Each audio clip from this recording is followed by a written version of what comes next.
Welcome to the Kessel Run Ask Me Anything session on hacking government hiring. So thank you for everyone for joining. We'll be beginning this webinar with some introductions followed by some questions for our panelists. Just a reminder that this webinar is focusing on the hiring campaigns conducted by Kessel Run and the processes and practices that we have created to make those events successful.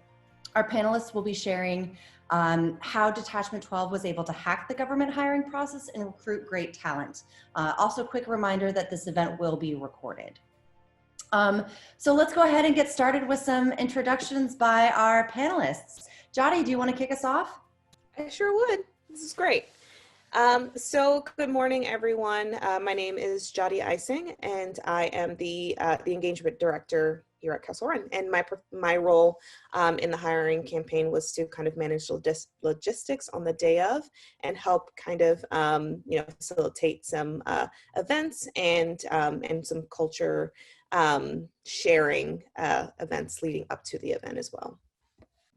Hey, good morning, everyone. My name is Leah Vicuilla, and I am Kessel Run's HR manager.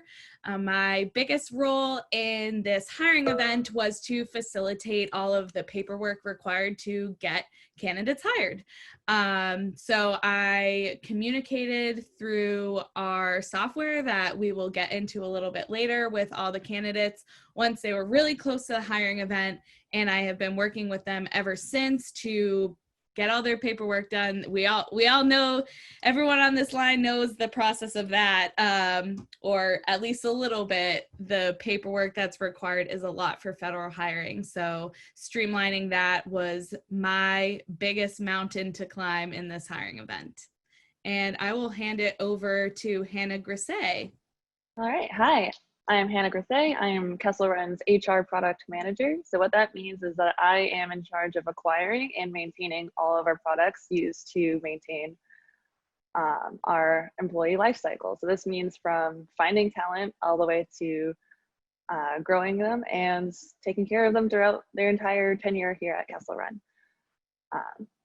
Yeah, so I did a lot of cat herding during the event and making sure that all of our recruiters were aligned and making sure that it was a success with the rest of the team here.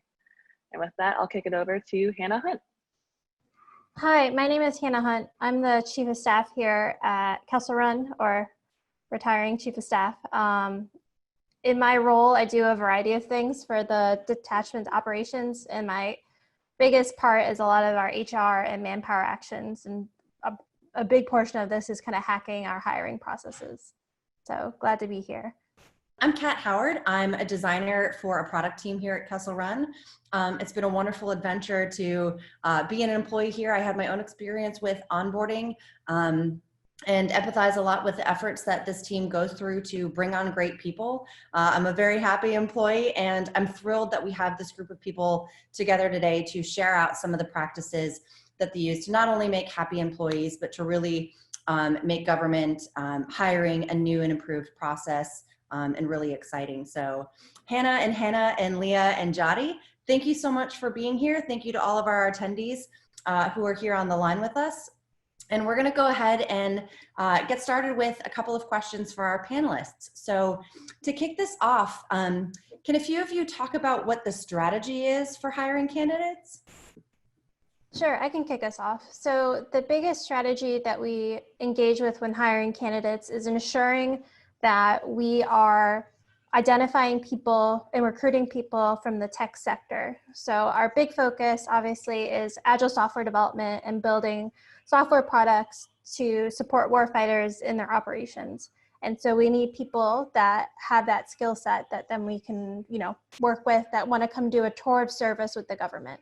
Our big strategy is to do these kind of big bang hiring events, which streamline the hiring process in partnership with our HR professionals at the Air Force Lifecycle Management Center and and Air Force Material Command, which is kind of our higher headquarters, to ensure that we can have everybody in the room that can say yes to that candidate and we can move them through the hiring process.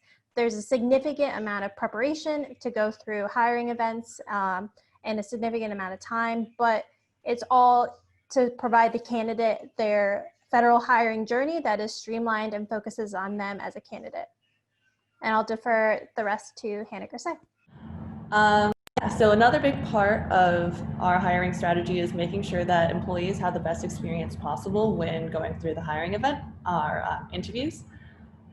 So to do this, we make sure that we actually have people who are doing the work that they're going to be doing,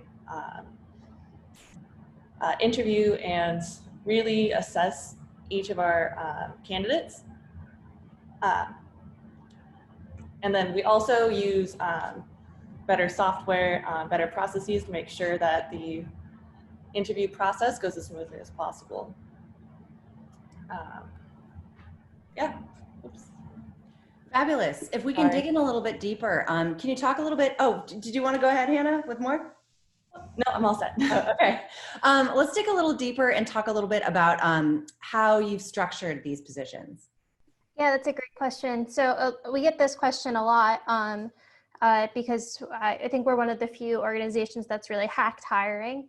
A lot of our positions, for those who are on the line that aren't familiar with civilian or government federal hiring, are 2210 occupational series positions. They're IT specialist roles. The reason we chose 2210s for the vast majority of our positions is that they don't have a degree requirement. There are tons of different kind of shreds or sub positions within the 2210 career field, everything from software development, network administration, platform engineering. And so there's a lot of flexibility in hiring a variety of positions that you would normally see in the tech sector, like product managers, designers, software engineers, platform engineers, DevOps engineers, et cetera. That can all be hired under the 2210 occupational series. We also are hiring traditionally higher grade levels than other entities in the government, because we know that in order to attract that tech talent, we have to compensate them. They will definitely be making more in the private sector, but we know that if they can spend 4 or 5 years in the government doing their tour of service, and we can compensate them fairly for that, then that's the way that we're going to be able to attract them. So that's kind of the main impetus. A lot of our positions are GS 13, 14 equivalents, versus a lot of people coming into the government are, the GS 9s, 11s. And that's intentional because we want to bring in that talent from the tech sector. And we've been able to because we have built those partnerships and with our HR counterparts to ensure that those people are coming in at higher grade levels. That's awesome. Yeah, I can totally speak to the fact that Kessel Run is providing competitive salaries, and that adds an extra draw to potential employees. So can you talk a little bit about how you were able to get that hiring process down to less than 70 days versus 180? The 70-day number starts from pre-hiring event to when that candidate onboards. I also like to look at the number that candidate arriving at the hiring event and when they actually start, which has been as short as a day, which our very own Kat Howard has started the same day that she was brought in from a hiring event. And as short as 3 days, or on average, it's about 40 days. But there are plenty of candidates that come in sooner. And the way that we shorten that timeline is because we have these big bang hiring events where all the actions that are traditionally done via email or over a period of time are done that same day. So there's a lot of paperwork that needs to be done to hire hire somebody into the government, and we upload a lot, or do all that preparation up front so that when the candidate comes in, they can get their job offer that day. I think, Leah, maybe you can speak more to kind of that front loading of work. So as far as front loading the work, so the question to this would be how do you get someone in so quickly? And what we did was we prepped all of the paperwork in advance. So the key for this is what civilian employees are required to be hired from the government. There's a few standard things that we require of them. And then the pay setting worksheet is the big factor. So we literally had every single candidate's pay setting worksheet before they came to the hiring event. So these individuals that attended the hiring event were already vetted, and it was literally a hiring event. I think sometimes that term maybe gets a little lost. We were actually hiring them that day. So they were already selected through a series of interviews prior to the hiring event, and hiring was just getting everyone in a virtual room, which we will talk about in a further question from here. But we had all of their paperwork 100% set. If anyone has any further questions, I can bore you with exactly what that paperwork is. But yeah, basically collecting it all in advance from the employees. So literally it just needed a signature and was submitted that day. So we could issue, the first step to civilian hiring is an intent to hire letter. So we could issue them on the spot. Thanks, Leah. Yeah, we've got a question that was submitted a little bit ahead of time that actually fits in really well right now. So I wanted to get that out to you panelists. It's asking about getting insight into how fast we're able to get employees on site after an interview, which I think you guys have addressed. But the second part of the question is that we're also the first Air Force entity that is posting job listings on LinkedIn. And this person would love to learn more about the process to go through in order to do that. I think I can speak to that. So, so the second part of that is how do we post on LinkedIn? So currently we use some of our acquisitions dollars to support a program to get an applicant tracking system. So our applicant tracking system happens to be Greenhouse, not a plug for them. Obviously go ahead and do your own market research.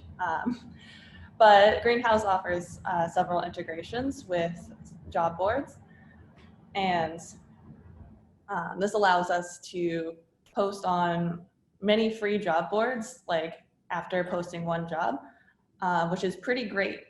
So we were able to use our flexibility in finding a bunch of free job boards and posting to those without having any impact on our budget.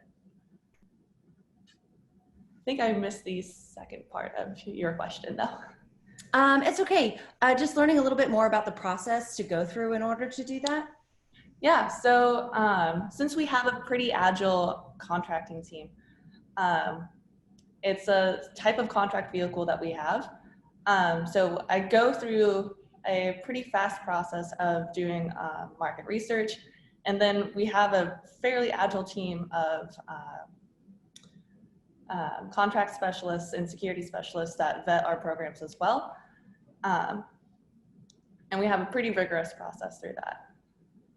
Hannah, I don't know if you have more information. Yeah, so something that's really unique about our agile acquisitions is that we utilize a service-based contract. We call it our tool chain contract, which the vendor provides services, which include management of our tool chain, everything from IT tools and developer tools and business management tools, and they procure that on behalf of the government.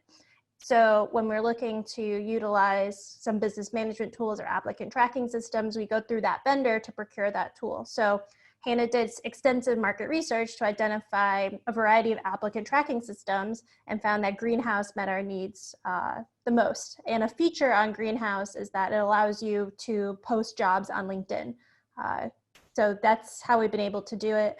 I don't know of any other Air Force entities that have been able to do that solely, but I do know that Air Force Civilian Service has the ability to post on LinkedIn for jobs, and so do other kind of organizations. Awesome. Thank you both for taking that. Can you talk a little bit about how you normally recruit talent versus what you did differently this time to grow the number of applicants? So actually not much really changed this time. Very typically our interview process, or first of all, let's go through our recruiting process. So our recruiting process, we are still posting on those job boards, maybe a little less so than in the past than this time. But we still post on those job boards. Typically we'll try to get out to some events or host some events of our own. We did host some online events, and Jody can talk to that in a little bit. But for the most part, our interview process was more or less the same. So our initial interviews usually take place over the phone, or in our case, over Zoom.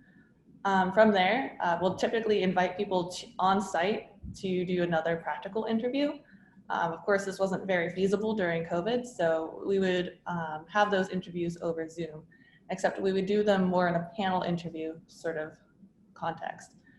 For this, we needed another tool that would allow us to group schedule people. So I was able to work with the same contracting vehicle in order to get Calendly, which would allow us to schedule people in bulk. And the only real big difference was that we didn't have people arrive on site for the hiring event. And instead, that was all hosted over Zoom and remotely. Jody, do you want to speak to the events? Yeah, sure. I do think that, you know, before when it came to like recruiting and the hiring events, I have to kind of give a huge kudos to the two Hannahs, because they kind of, you know, did a lot of the work prior to this event, you know, on their own. So now with Leah and I kind of, you know, support in a support role and kind of helping to, you know, to break down the process, you know, getting us from start to finish, and that kind of help. We did try a few new things. One of the recruiting tools that we also use that, you know, kind of Hannah kind of alluded to a little bit was that we started reaching out to, you know, local organizations and kind of reached out to the local Boston ecosystem. You know, in the state that we're in right now with the pandemic, there are a lot of organizations that are, you know, either closing their doors or reducing their workforce. So we, you know, tried our best to kind of reach out and become a part of the ecosystem by, you know, making people aware that these positions were even open. So, so that was one thing that I particularly focused on was, you know, trying to kind of reach out to, you know, the rest of the, you know, the rest of the area, and, you know, also reach out to organizations that are, you know, hold diversity as a core value within their group. So, you know, reaching out to local universities that may have that have a network of recent graduates and or a larger network of folks that, you know, women in STEM and, you know, things like that can kind of help diversify the type of talent that we're attracting as a whole. So that was a really really great experience for me. It's, you know, coming into the organization. And to be able to kind of facilitate those kinds of relationships and help nurture them. And then, you know, the other part of the recruitment process was that, you know, with having us being in this unique situation of being in a pandemic and not being able to meet in person, I wanted to, well, we wanted to, as an organization, give folks a feel for our culture, because that's something that we're super proud of, and you know, we kind of hold very near and dear to our heart, and, you know, showing people that we, you know, we value our people, and, you know, we want people to get the warm and fuzzy feeling.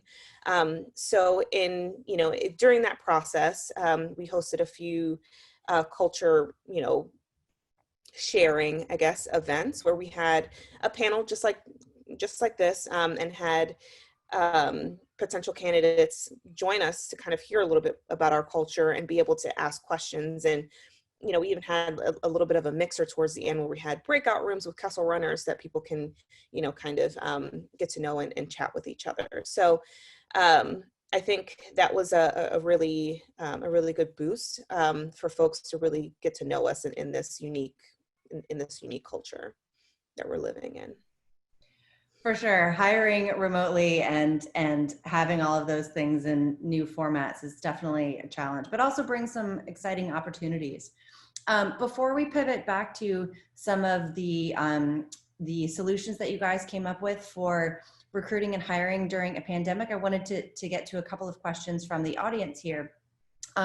So the first one, is there a playbook or set of notes that other software factories or programs can refer to? As part of our sharing of our lessons learned, I've put together a couple of playbooks that describe our process in excruciating detail. And I've also created one that is a little bit lighter for those people who aren't HR folks, and kind of describe the process, the strategy that we employ, why it makes sense for us. It may not make sense for everybody, you know, what occupational series we utilize, et cetera. Our funding situation, there's a lot that goes into it. And so if anybody's ever asked for it. I've always sent it out. So, it's been passed to some of the major software factories in the Air Force, like Level Up and Platform One and Bespin. And if anybody's interested in it, you can shoot a note to our info email, info@kr.af.mil. I'm likely only going to send it to existing government entities, but if there's interest, we're happy to pass it along. Thanks, Hannah.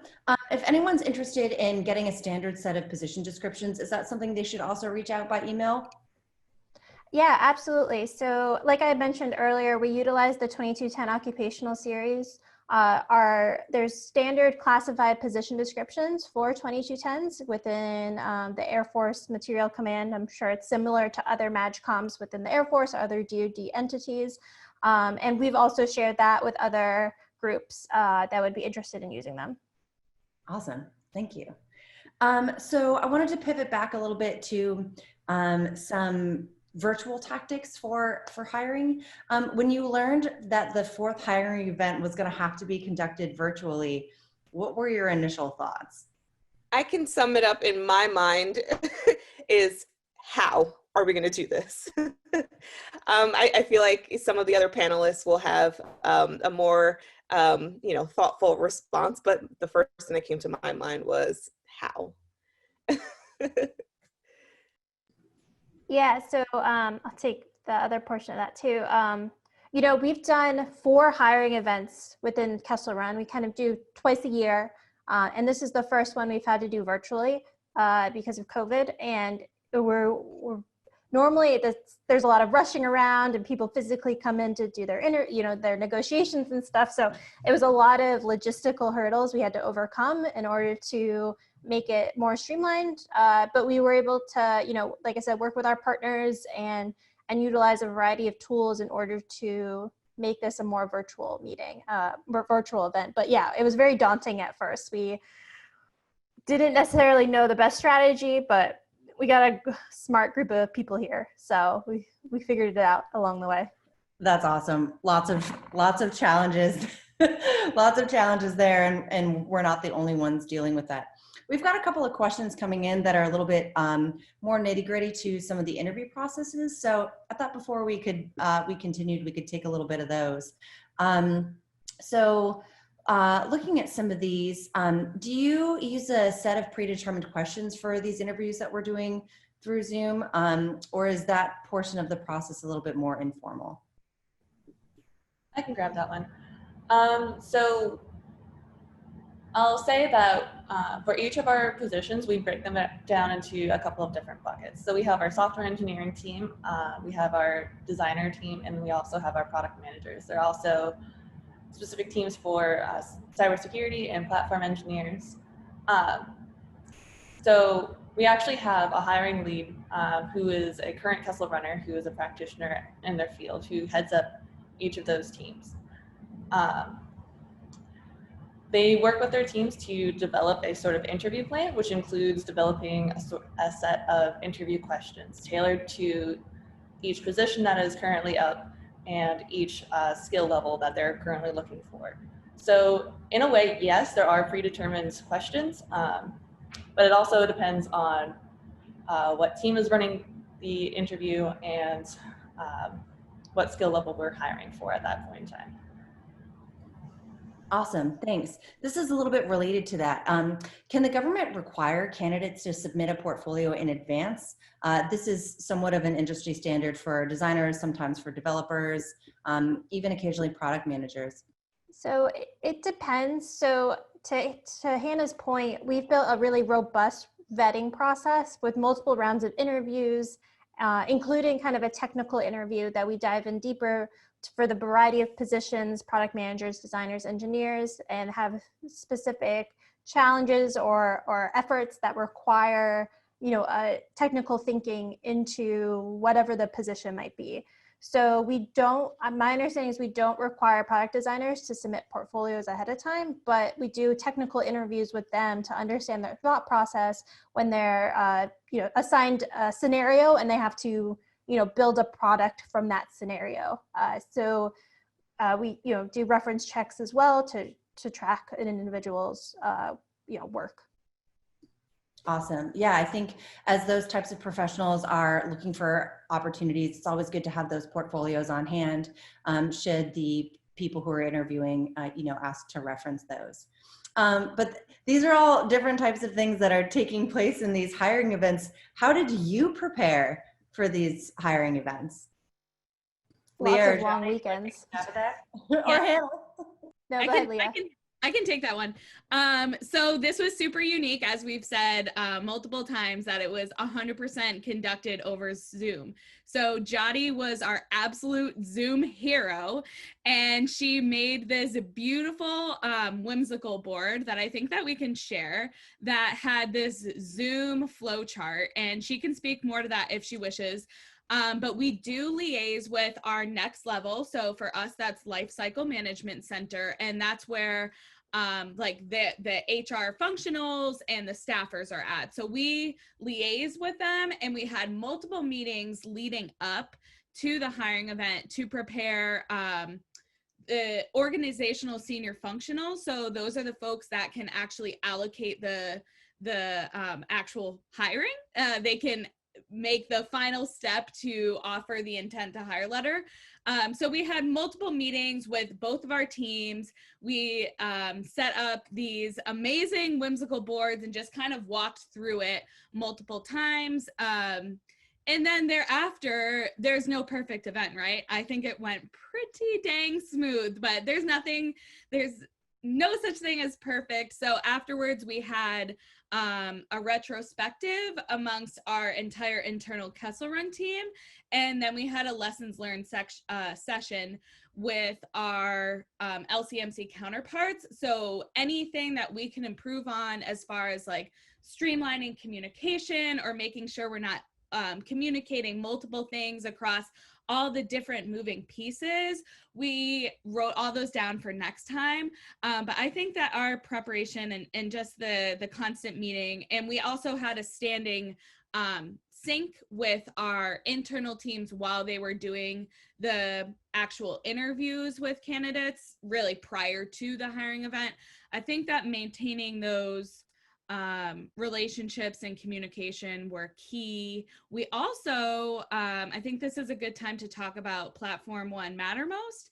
We used Platform One Mattermost to communicate with each other during the hiring event. Mattermost, for those of you on the call that aren't familiar, is kind of like an internal messenger that you can do private messages or group messages. So having a place that everyone had access to be able to message each other was really critical for communication, because we know the Zoom chats can get really overwhelming and lost while you're moving everyone through Zoom rooms. So any like content matters, we were communicating via Platform One Mattermost.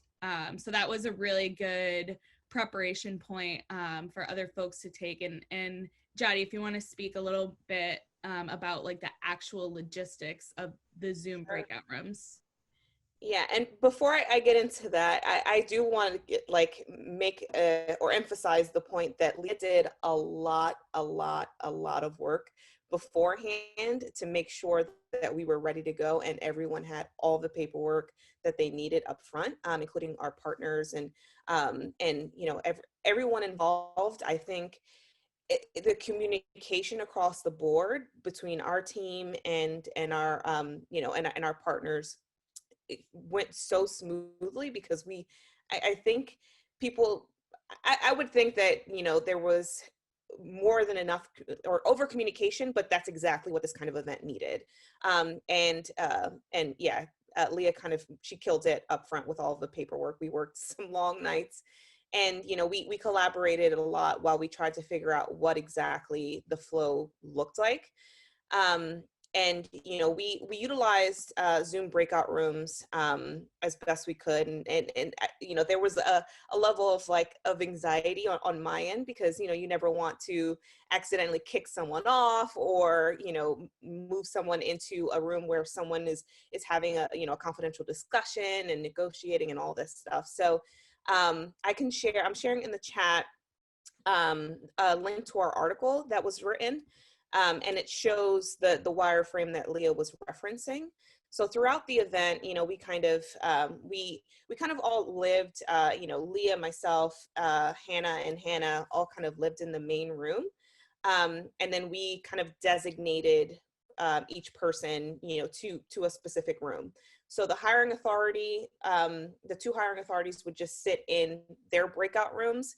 And then as soon as a candidate would come in, we'd put them in a waiting room until they were ready. And then kind of, you know, I being like the chess player behind the scenes and managing the logistics, would kind of push and pull people into the different rooms that they needed to go through.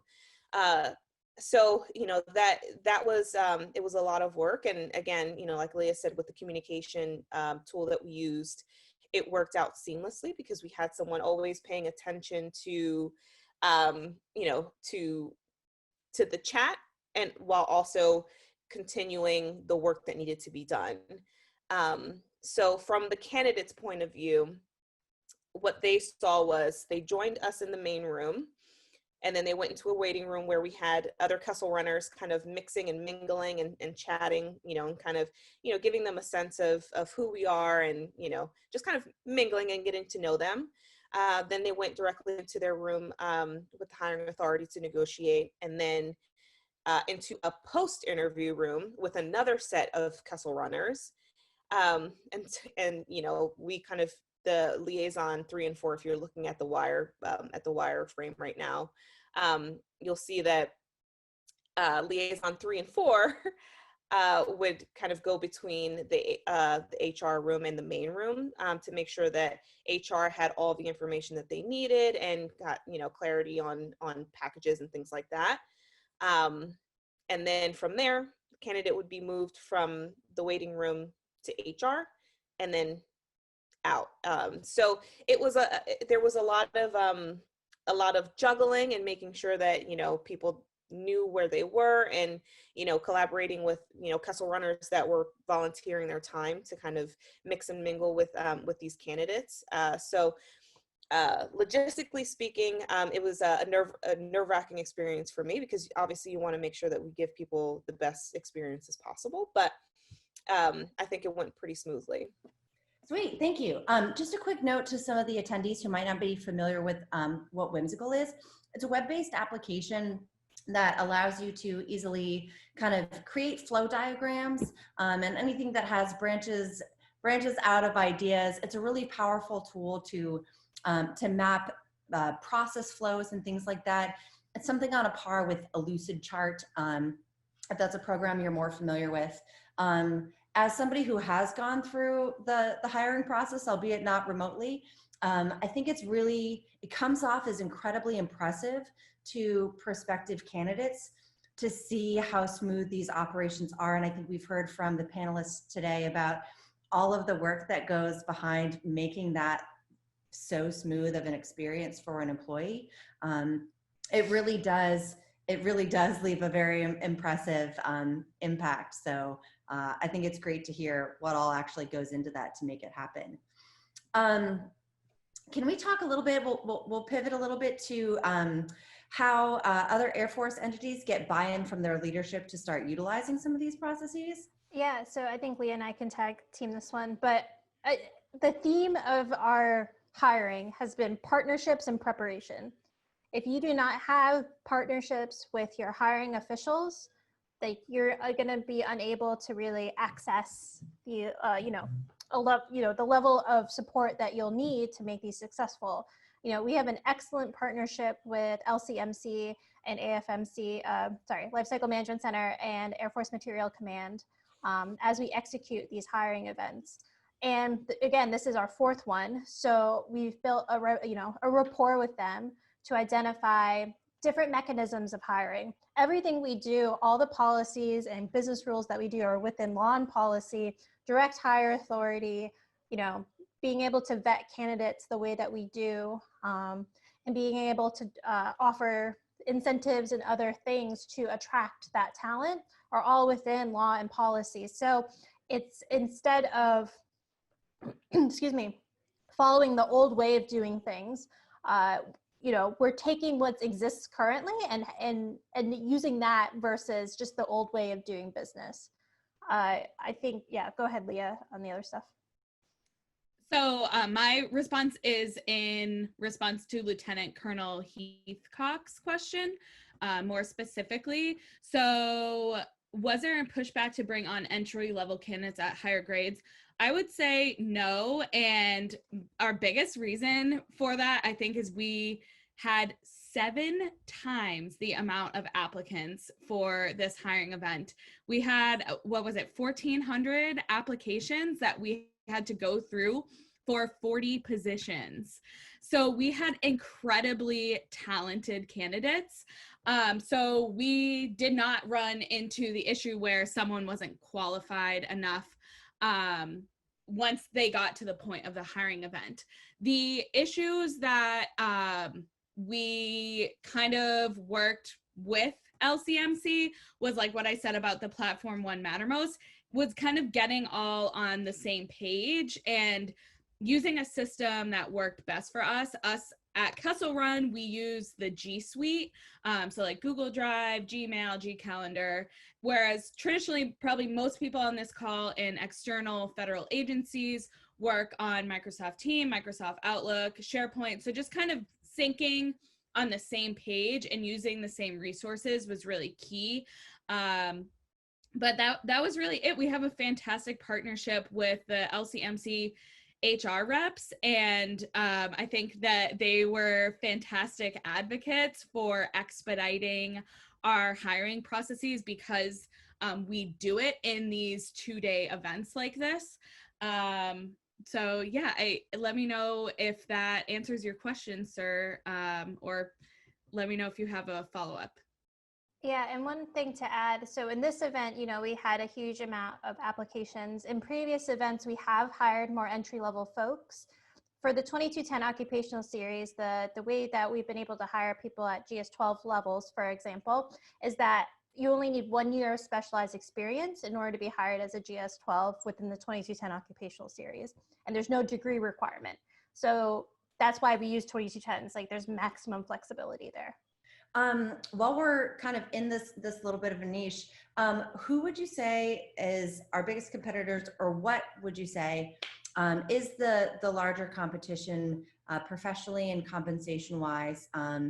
And how does Kessel Run stand out comparatively to them? I definitely have my own experience on that I can speak to, but I think we'd love to hear it from you all first. Yeah, I can talk to a little of that too. So, I mean, our biggest competitors are going to be the tech sector. We sit in Boston, so there's a large presence of tech-focused organizations like Wayfair and others. And our real differentiator is our mission. So you could, work on a website that sells reasonably priced furniture, or you could be working on delivering capability to the warfighter, the user on a daily basis. So I think that draws people. Because we aren't able to compensate individuals as well as we would like to in the tech sector, but we have a fantastic culture.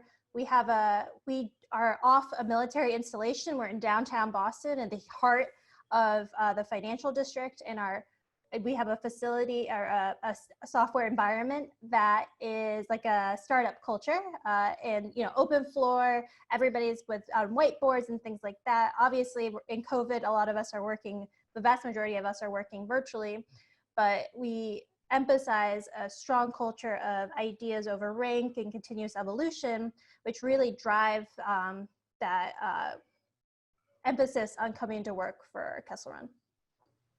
Yeah, thank you, Hannah. As an employee who went through that process, I think, looking at the career opportunities that were in front of me, it was the mission that sold me. I saw a group of people who were so bought into this idea, and it wasn't just a job for them. It was this idea that they could join, this journey that they could be on. And I knew that if I took this position, I would be surrounded by people who loved to hustle, who loved to work hard every day. And that was the type of environment that I wanted to be a part of. And I think it was very successful that the hiring crews and everybody who was involved with the hiring and the onboarding process were able to convey that to the potential candidates. It really made working at Kessel Run very competitive and a very fulfilling type of career, not just a job. So I think that's definitely a tactic that other software factories can take. Before we move on to some other questions, can you panelists talk a little bit about what you learned, each of you, that was new and exciting, or something about the events and being involved in them that was particularly special to you? I'll take this one. So I am fairly new to this role, so I literally learned the entire hiring process very quickly. So that was awesome for me. And I think we learned it in such a manner that we can do this virtually. And I think that our reach was, I know our reach was incredibly further because we could do this virtually. There are definitely pros to the previous in-person hiring events. There's pros and cons with everything, right?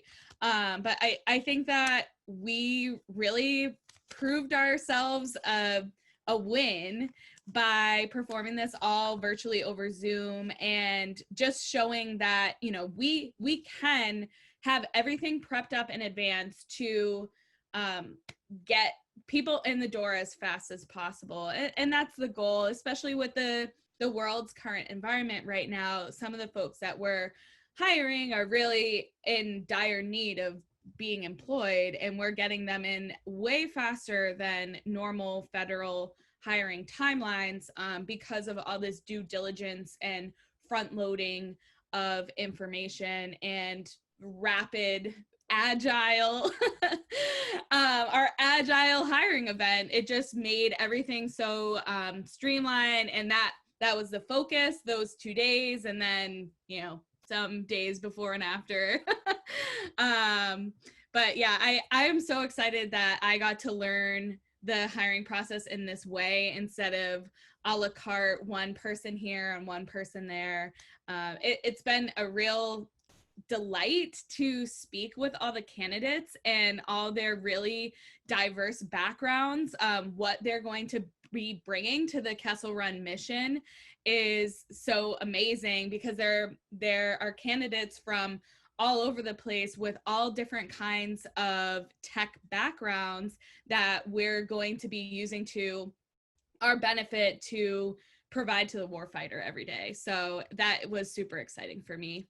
Yeah, and I'd like to kind of piggyback on that, because Leah and I, as I mentioned before, kind of came in, at in a very similar time frame. And I am a person that is like, I'm brand new to the government. I'm brand new to Kessel Run. At the time, it was kind of like, we're having this hiring event. Let's work on this together. And, as the engagement, as engagement director, we kind of talked about ways that we can, work together with the Boston ecosystem and the industry as a whole.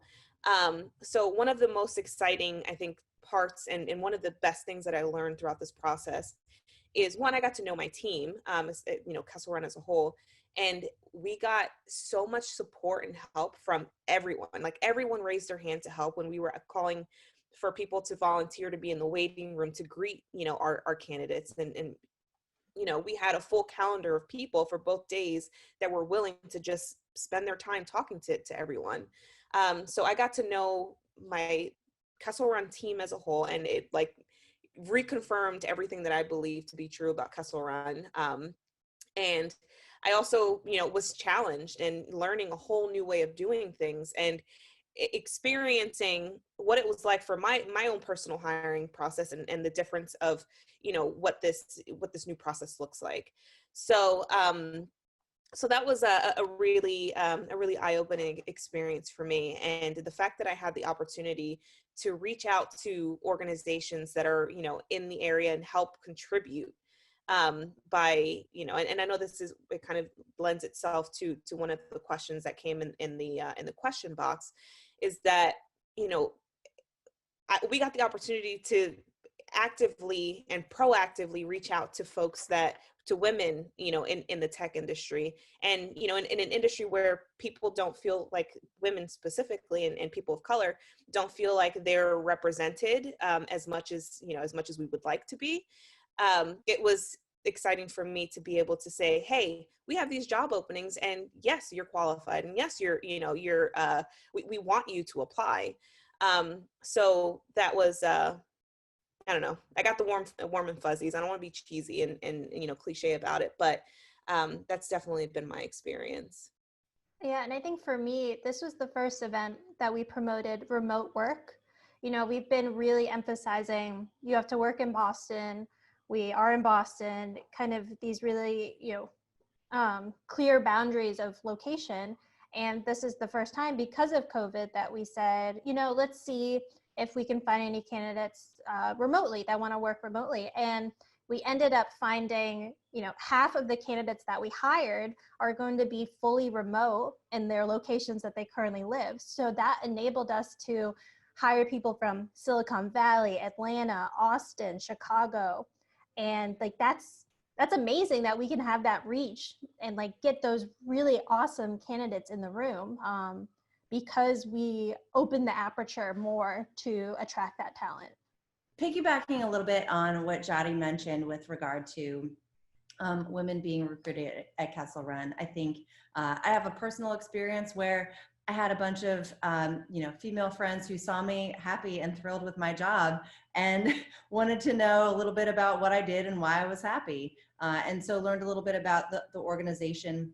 And I think for people who are in the recruiting and the hiring things, happy employees make for like happy, not referrals, but other people learning about the organization and wanting to apply, and you get from that a greater pool of talent. So I send a lot of kudos to the onboarding team and everybody at the organization who makes it a terrific and fulfilling place to work.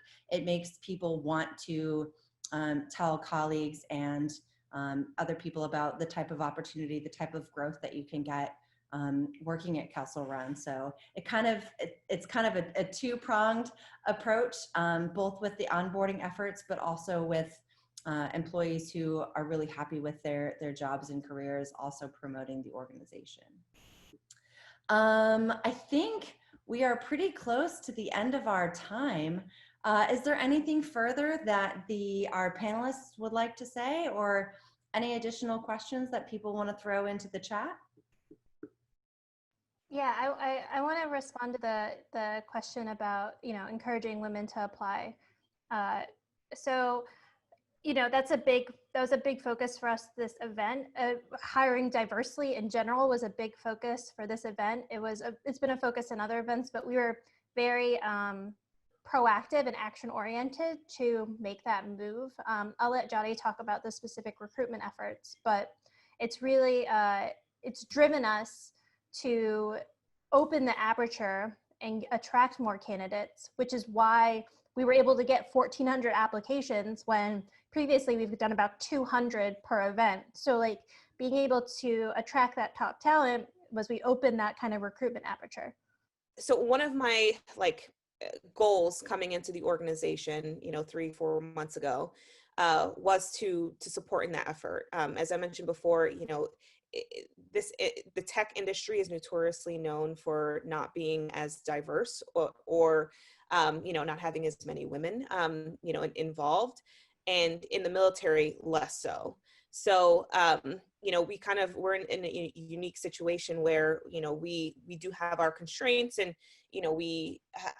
we are a military organization. So we have to, as an organization, my goal and my, the impetus for me was for us to be able to kind of get our name out there as an option, because not very many people look to us or look to the government as an option in the tech industry.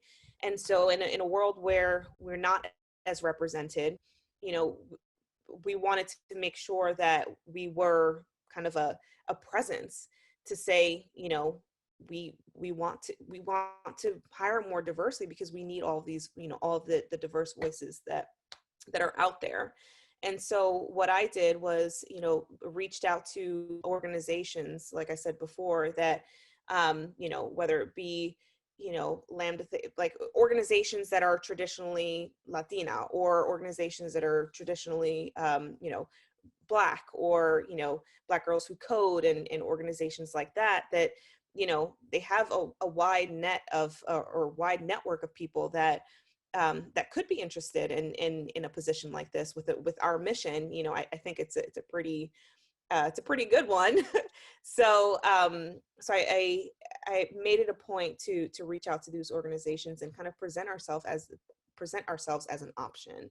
So I think we, as a group here on the panel, can all agree that that's one of the point of emphasis that we have here at Kessel Run. So we've been doing some preparations for future hiring events, and kind of streamlining and strategizing around what that hiring process looks like, and interviewing looks like, and things like that. So it's something that we're focusing on for sure.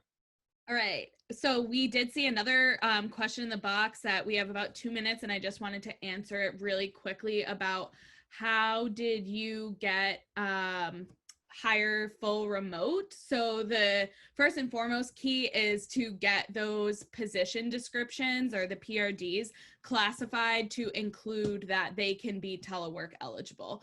That's the first thing. And like what Hannah alluded to earlier, this hiring event was exclusively the 2210 Information Technology Specialist series. We do have direct hire authority. So that's the first key, and that is up to classification. That was worked on way previous to my efforts so that they are able to be telework positions.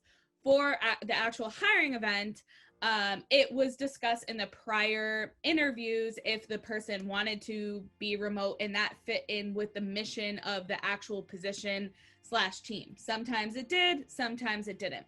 So when it did, I would get notified prior to the hiring event, and then I would facilitate the telework package, which I think the individual Jess Reese, if you want to send me an email, I can give you more specifics on what the telework package includes. But the key number one is to get the position classified as telework eligible. I'm not sure where you are hitting constraints, but happy to chat more via email.